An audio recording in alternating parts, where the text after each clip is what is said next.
నా కుటుంబ సభ్యులకి, వేదిక ముందున్న నా కుటుంబ సభ్యులందరికీ మనస్ఫూర్తిగా శిరస్సు వంచి హృదయపూర్వక నమస్కారాలు. అదే రకంగా రేపు ఉగాది పండుగ, మీ అందరికీ కూడా తెలుగు సంవత్సరాది శుభాకాంక్షలు.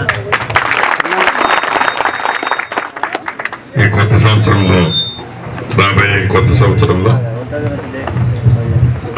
మీ అందరి మనసుల్లో ఉండే కోరిక, మీ బాధ ఏదైతే ఉందో ఈ రైల్వే లైన్ పరిష్కారం తప్పకుండా దొరకాలని మనస్ఫూర్తిగా నేను కూడా కోరుకుంటున్నాను. ఏదైతే ఇప్పుడు బాధితులు, ఈ రైల్వే లైన్ బాధితులు నా కుటుంబ సభ్యులు ఉన్నారు. అసెంబ్లీ ఎన్నికల కంటే ఒక 6-7 నెలల ముందు నుంచే ఈ లైన్లు మొదలయ్యాయి. ఈ లైన్లు మొదలైన ఇటు నుంచి వస్తుందన్నా అటు నుంచి పోతుందన్నా అనే రైతులు ఆ రోజు నాకు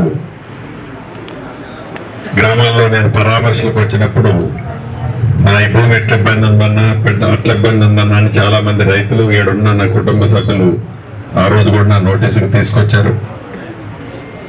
నిన్న నేను ఖమ్మం క్యాంప్ ఆఫీసులో ఉన్నప్పుడు ఇక్కడ ఉన్న వాళ్ళు కొంతమంది ముఖ్యులు వచ్చారు, ఒక 30-35 మంది ఇదే సమస్య మీద. ఈ సమస్య ఎలా పరిష్కారం చేయాలి అనే దాని మీద ఒక 2 నిమిషాలు ఆలోచించి ఇది యాక్చువల్గా రైల్వే సెక్టార్ అనేది కేంద్ర ప్రభుత్వానికి సంబంధించిన అంశం.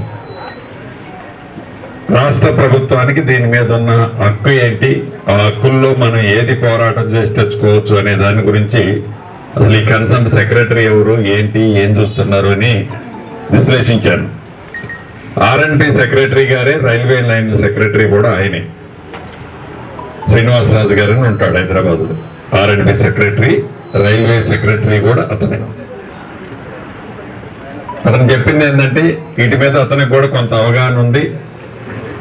లైన్లు సర్వే చేస్తున్నారు, ఇలా ఒకే ప్రాంతంలో 2 లైన్లు 3 లైన్లు ఒకే కాన్స్టిట్యున్సీలో పోవటం వలన రైతన్నలకు చాలా నష్టం జరుగుతుంది. విలువైన భూములు ఈ భూములన్నీ, ఈ విలువైన భూముల్లో మనం ఇచ్చే కాంపన్సేషన్ అరాకొరా ఇస్తే రైతులు నష్టపోతారు. దీన్ని ఏ రకంగా చేస్తే మనం మాట్లాడేది లాజిక్గా ఉండాలి. లాజిక్గా ఉండాలంటే ఈ లైన్ ఇటేసిన దానికంటే ఇటేస్తే దగ్గర, ప్రభుత్వానికి డబ్బు ఖర్చు తక్కువ అవుతుంది, ఇతరత్ర అనే లాజిక్ మనం చూపించగలగాలి అనేది నిన్న మన వాళ్ళకి చెప్పారు, ఇక్కడ ఉన్న వాళ్ళకి కొంతమంది. సో దీని మీద గ్రామీణ ప్రాంతంలో ఉండే మనందరికీ కూడా భూమి పోతుందనే ఒక బాధ తప్ప ఆ లైన్ ఎటు నుంచి ఎటు తిప్పాలన్నది అందరికీ అవగాహన ఉండదు. దయచేసి ఇందుట్లో ఒక 4-5 అవగాహన ఉన్నవాళ్ళు, మీ ఒక్కళ్ళ స్వార్థమే కాకుండా అందరికీ సంబంధించిన విషయాన్ని ఆ మ్యాప్ మీద పెట్టి, మీరు ఒక కన్సల్టెన్సీని ఎవరన్నా ఒకళ్ళు లోకల్లో దొరుకుతారు, అంటే టెక్నికల్ చేసేవాడు, ఒక ముందు 3-4 ఒక టీం లాగా ఏర్పడండి అన్న. ఈ టీం లాగా ఈరోజే ఏర్పడి ఇక్కడ దొరకకపోతే అవసరమైతే 10,000, 25,000, 50,000 మనం ఖర్చు పెడితే వాడు ఒకటి మనకి డ్రాయింగ్ చేసి ఇస్తాడు. ఆ డ్రాయింగ్ చేసి ఇచ్చిన తర్వాత మీరు ఎస్ అంటున్న తర్వాత నేను ఆ సెక్రటరీని పెట్టి రైల్వేలో మెయిన్ వాడిని ఒక మీటింగ్ అరేంజ్ చేస్తానండి హైదరాబాద్లో.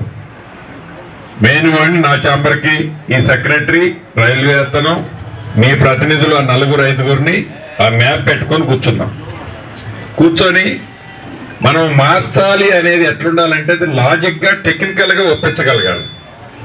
టెక్నికల్గా ఒప్పించకపోతే మనం ఎంతసేపు పోరాటం చేసినా వాడు వేస్తానని అంటాడు.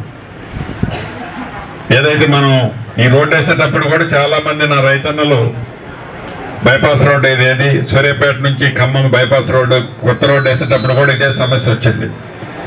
కానీ ఫైనల్గా వాడు వేద్దాం అనుకున్నది వేసేస్తాడు. కానీ లాజిక్గా ఒప్పిస్తే తప్పకుండా ఒప్పుకోవడానికి ఛాన్స్ ఉంటుంది.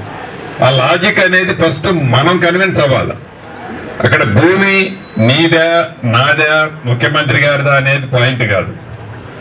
భూమి ఎవరిదైనా లైన్ మార్చాలి అన్నదానికి లాజికల్గా మనం వాళ్ళని యాక్సెప్ట్ చేయించాలి. యాక్సెప్ట్ చేయించాలంటే వీళ్ళందరికీ అవగాహన ఉండదు దాని మీద.